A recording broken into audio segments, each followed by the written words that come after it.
I'm Hannah, and all I really wanted to do today was start knitting my sweater, but then I decided I needed to make a YouTube video out of it.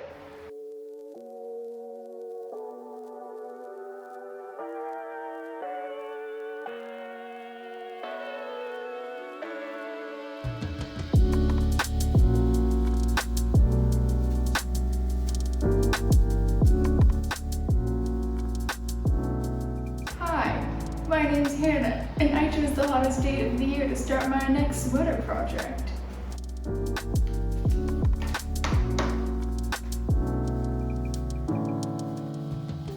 I wanted to make this for such a long time, and here we are. It's time for it. I've never done a project where I had to steek. I've never designed my own color work, and so we're here. I'm ready. I'm excited. As you can see, it's a hefty boy.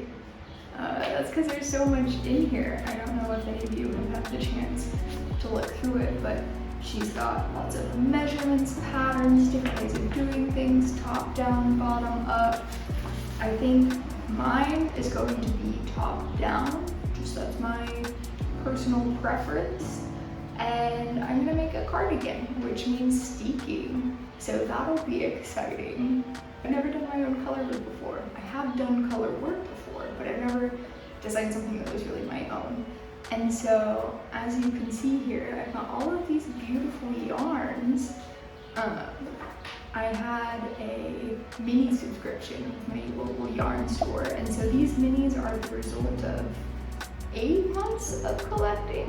I don't think I'll be using all of them, but I have a good selection, I have a good palette to work with. I thought the base of my sweater would be this nice cream color. It's just Cascade yarns. It's a pretty cheap fingering weight wool, but it's good. I like the way it works up. And then they didn't have enough of it in the store, so I also went ahead and got this nice kind of aqua color. So I think I'm gonna do most of my yoke with the aqua color as the base, and then pick out the colors that really pop here. I already made a little gauge swatch. So as you may know, if you've done color work before, if you've made color work sweaters before, it's really important to gauge in the round. I've been so guilty of this mistake, being a little bit lazy and thinking, oh no, I can just go back and forth on my gauge for this circular project. No, you cannot. So I did the right thing. I gauged using my background yarn, and then another one of the minis that I won't be using, I used it for a different project. And you know, we're a little off here. We're gonna talk about how I plan on dealing with that later. I think first up, we're gonna take my measurements, because despite making many things in the past, I've never written them down in a place where I kept them. So we're gonna do it again. Lucky for me, I came prepared. You know what I'll actually do is I'll measure the size of the cardigan that I have and wear a lot that's not knit by me, but I'd like it to fit about the same. So let's do that. Okay, so my other cardigan is 17 inches wide, finished width. So 17 times 2, 34 inches, so the same. Good. In the end, I'm glad we confirmed. And so I'll probably aim for small medium, but I'll start with a medium. And usually how I've graded in the past, I've started at a medium width, and then somewhere in the adding more rows, somewhere in the adding more stitches to get width for your arms here and for the body, I just add a fewer stitches or do a couple extra rows after finishing the increases, after meeting the increase count for the small size, or the size that I'm going to grade down to. I don't know if that's the perfect way to do it, but that's how I do it. So getting back to the gauge, like I said, I knitted this maybe a month and a half ago, because I didn't think it was going to take me so long to sit down and do this project, which is why I'm happy to be doing it now. But the problem is, I forgot which size needles I used to make this. You see, I've got two needles that are very similar sizes. I think one's a 3.25 and one's a 3.5. And I simply cannot remember if I knitted this for the smaller one or the bigger one. So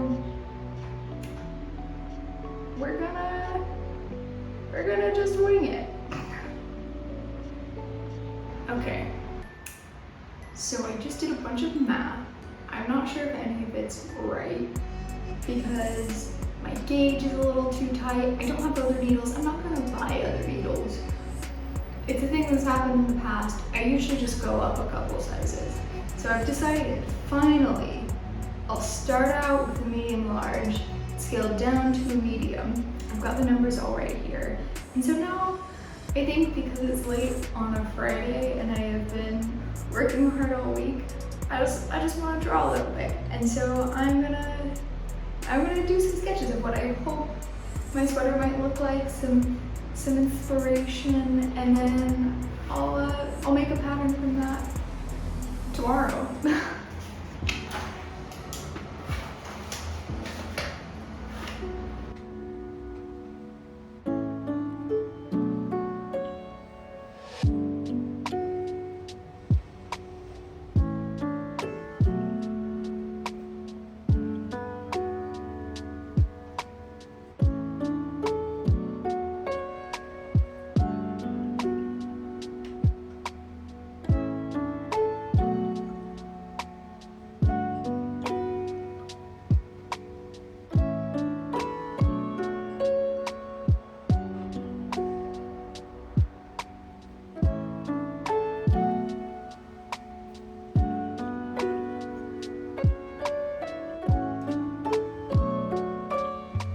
I think I need to do more math.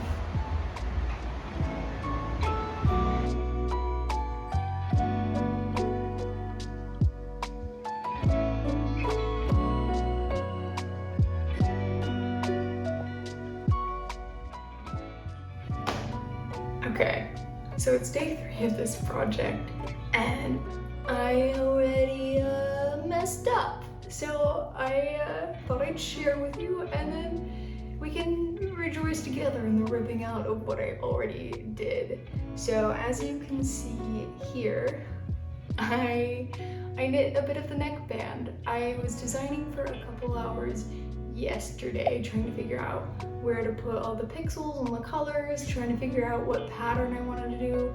I've had a lot of ideas coming into this project, but it hasn't been until I started really getting into the nitty-gritty of it that I've realized not all of those ideas are going to work the way I thought they would.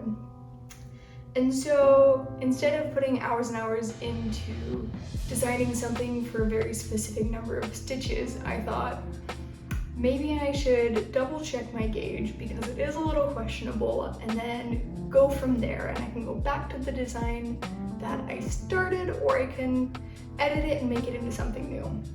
But what I did here is I knit the neckband and then I did the first increase row, but I did that without realizing that the pattern I'd been working on yesterday actually accounts for all of those increases. You only knit the first increase row as written in the pattern when you're doing not the wedge method, which is what I'm doing. So I've got to rip out all of my beautiful handiwork here, but that's okay because I realized as I kind of got to the end that I don't really like the way this ribbing works, and I think I sized up well enough that I can use the bigger needles, and instead of sizing down for the ribbing with the needles like is typical, what I'll do is I'll use the bigger needles and I'll do a twisted rib, which I think looks a bit tidier. I don't know about any of you, but I can never get my single 1x1 rib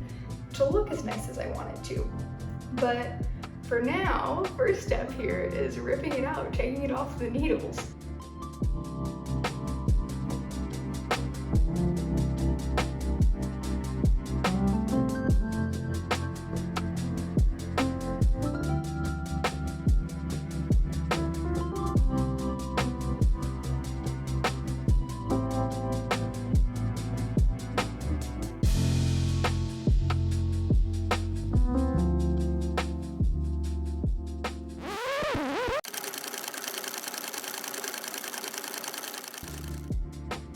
interrupting this broadcast to tell you that I did not do what I set out to do, but fret not.